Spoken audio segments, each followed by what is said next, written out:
matin. Le journal de 6h, Christophe Lamar. Bonjour Christophe. Bonjour Alexandre, bonjour à tous. Il ne parlera pas, enfin pas tout de suite. Emmanuel Macron a choisi le silence, ni allocution, ni interview télévisée à l'occasion du 14 juillet. Le chef de l'État est rentré hier soir à Paris après 2 jours passés à Vilnius pour le sommet de l'OTAN.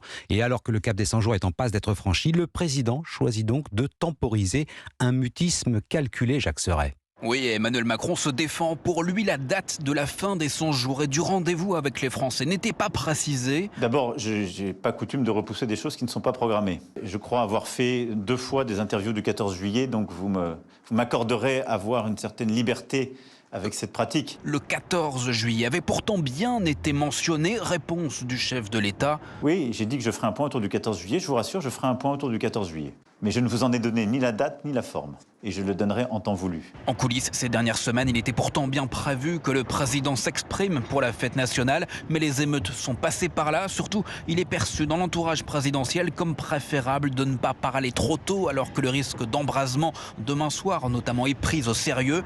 La fin officielle des 100 jours attendra, donc ce qui laisse un peu de temps supplémentaire à Emmanuel Macron pour finaliser son remaniement gouvernemental qui, selon certaines sources, est loin d'être prêt. Jacques Serret du service politique d'Europe.